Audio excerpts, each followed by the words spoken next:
ভারতের সকল আগ্রাসনকে বৈধতা দিয়েছে, স্বৈরাচারের সকল অপকর্মকে বৈধতা দিয়েছে। প্রথম আলোটা হচ্ছে পুরোপুরি ইন্ডিয়ান প্রোডাক্ট। বিগত দিনগুলোতে প্রথম আলো কী করেছে তা আবার আমাদেরকে নতুনভাবে বলার কোনো কিছু না, কারণ সে প্রথম আলো এক কথায় হচ্ছে আমাদের বাংলাদেশের সার্বভৌমত্ব, বাংলাদেশ সাধারণ জনগণ, বাংলাদেশের যে জুলাই গণ অভ্যুত্থান বিরোধী একটি ভারতীয় আধিপত্যবাদী যত শক্তি আছে তার মধ্যে একদম অন্যতম একটি শক্তি হচ্ছে এর প্রথম আলো। এর প্রথম আলো ভারতের সকল আগ্রাসনকে বৈধতা দিয়েছে, স্বৈরাচারের সকল অপকর্মকে বৈধতা দিয়েছে এবং ইসলাম বিদ্বেষ যতভাবে ছড়ানো যায় সব কিছু করেছে। ইসলামপন্থীরা এবং আমাদের মুসলমানরা, সাধারণ তাওহীদি জনতা যখনই কোনো আন্দোলনে নেমেছে তখন তারা এটাকে নাম দিয়েছে জঙ্গি তকমা লাগিয়েছে। এবং যখনই আওয়ামী সরকার তারা এই দেশে কোনো বিশৃঙ্খলা সৃষ্টি করেছে, হত্যা লুটপাট করেছে, তখন তারা এদের শিরোনাম করেছে দুর্বৃত্তরা করেছে। তারা সেখানে বলে নেই যে আওয়ামী সন্ত্রাসরা করেছে, তো তারা সেখানে শিরোনাম করেছে দুর্বৃত্তরা করেছে। আর যখনই ইসলামপন্থীরা কোনো কাজ করে, আন্দোলন নামে, তখন তারা এটার শিরোনাম করে সন্ত্রাসী, জঙ্গি ইত্যাদি। এই প্রথম হলো এক কথা আমাদের বাংলাদেশ সার্বভৌমত্ব, বাংলাদেশের সাধারণ জনতা এবং দেশের ইসলামপন্থী এক দেশের যত জনগণ আছে সকলের বিরোধী এবং সকলের বিরুদ্ধে অবস্থান নিয়ে সে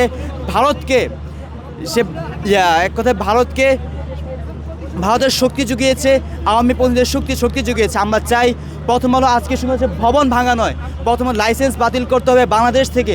প্রথম যত সংবাদ সব একদম সংবাদ সরকার সব কিছু থেকে উপড়ে ফেলতে হবে।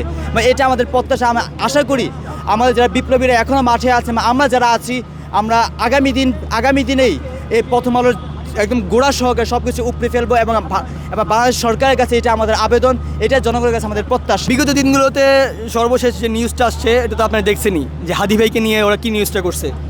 ঠিক আছে, হাদি ভাইকে নিয়ে নিউজ করছে হচ্ছে গিয়া মানে বিভিন্ন পত্রিকাকে এক একটা শিরোনাম দিচ্ছে। তো আমি পার্সোনালি আমার দেশ পত্রিকা খুব ভালো লাগে। তো আমি পার্সোনালি আপনার হচ্ছে আমার দেশ পত্রিকার সঙ্গে যদি মিলাই তাহলে হচ্ছে আমার দেশ পত্রিকা নিউজ করছে যে বিপ্লবী হাদি গুলিবিদ্ধ।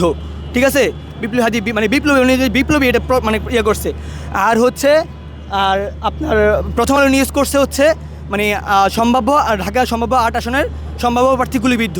তো নিউজের যে টফার দেখতে পাচ্ছেন আপনার, প্রার্থী মানে নর্মাল একজন প্রার্থী, ঠিক আছে, সে গুলিবিদ্ধ হইতে পারে। আবার যে সংসদের যে নির্বাচনের যে ইসি বলছে এটা বিচ্ছিন্ন ঘটনা। ঠিক আছে, মানে ওরা মানে বিষয়টাকে উপর নর্মালাইজ করে দেখতেছে আর কি, সবাই যারা আছে আর কি। ঠিক আছে, ইতিপূর্বে হচ্ছে আপনার প্রথম আলো অতীতেও অনেক শিরোনামে অনেক কিছু করছে, যেমন হচ্ছে জুলাই আন্দোলনের সময় অনেক করছে, ছাত্রদের পুরোপুরি বিপক্ষ হয়ে কাজ করছে। ঠিক আছে, তারপর হচ্ছে আপনার ওই যে একটু আগে বললাম যে আপনার খালেদা জিয়ার ছবি নিয়ে ব্যঙ্গ করছিল। ঠিক আছে, তারপর হচ্ছে গিয়া ওই যে আপনার দাড়ি টুপি নিয়ে ওরা অতীতে অনেক এমন কিছু করছে যা হচ্ছে আমাদের ইসলামের বহির্ভূত বা বুকে আঘাত করে, এক কথায় হচ্ছে অন্তর আঘাত দিয়ে বিভিন্ন কর্ম করছে। ঠিক আছে, গতকাল রাতে আপনি দেখতে পেয়েছেন যে আপনার তলসিম রাস্তার একটা বই পেয়েছে এখান থেকে। তারপর হচ্ছে কলকাতার একটা বই নিউজ পেয়েছে।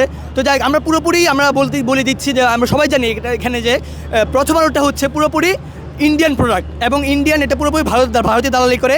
তো আমরা চাচ্ছি যে প্রথম আলো শুধু পড়ানো হবে না, এখানে প্রথম আলো পুরোটা ঘুরে দিতে হবে ভাই। প্রথম আলো ঘুরে দিতে হবে। প্রথম আলো এখানে দেখা গেছে এখন পুরো দেওয়া হয়েছে 1 মাস পরে বা 1.5 মাস পরে 2 মাস পরে এখানে কার্যক্রম শুরু হবে বা একসাথে কার্যক্রম শুরু হবে। আমরা কোনোভাবেই আর বাংলার জমিনে, বাংলার মাটিতে প্রথম আলো নামে কোনো পত্রিকা যে আছে এটা আমরা কোনোভাবেই আর দেখতে চাই না। প্রথম আলো বিগত দিনগুলোতে আমার বাংলাদেশকে রিপ্রেজেন্ট করে নাই। কি করেছে প্রথম আলো সারাটা জীবন এই যে ওর সৃষ্টিলগ্ন দিয়ে শুরু করে প্রথম আলো ভারতীয় আগ্রাসনকে রিপ্রেজেন্ট করেছে, প্রথম আলো হাসিনাকে রিপ্রেজেন্ট করেছে, প্রথম আলো হাসিনার ফ্যাসিবাদকে রিপ্রেজেন্ট করেছে, প্রথম আলো এই ইন্ডিয়াকে আর কি বাংলাদেশকে ইন্ডিয়ার একটা অঙ্গরাজ্য বানাতে যা যা করা লাগে ওই কাজগুলো প্রথম আলো করেছে। এক কথা রিপ্লাই দিলাম ভাই। প্রথম আলো ভাঙচুর করা নিয়ে উপদেষ্টা মহোদয় অনেক দেখেছে এবং বাংলাদেশের বিভিন্ন জায়গায় অনেক মানুষের সমালোচনা করেছে, তাদের উদ্দেশ্যে আমি বলি উপদেষ্টা মণ্ডলীটা আগে বলি, এটা তাদের প্রতি আমার এখন কোনো ক্ষোভ নাই। কারণ এটা আমি গ্যারান্টি দিয়ে বলি, তারাও মনে মনে খুশি হচ্ছে যে প্রথম আলোতে আমরা আগুন দিছি। এখন যেই চেয়ারটায় বসে আছে ওই চেয়ারে বসে খুশিটা ব্যক্ত করতে পারছে না, এর জন্য তারা ক্ষোভ প্রকাশ করছে। কারণ ওই চেয়ারটা একটা নিরপেক্ষতার চেয়ার, ওই চেয়ারে বসে এটা বলা আসলে তাদের বলা সমীচীন নয়, এর জন্য তারা বলছে। কিন্তু আমি গ্যারান্টি দিচ্ছি তারাও মনে মনে খুশি হয়েছে এবং আমাদের চাইতে বেশি খুশি হয়েছে। জি, থ্যাংক ইউ।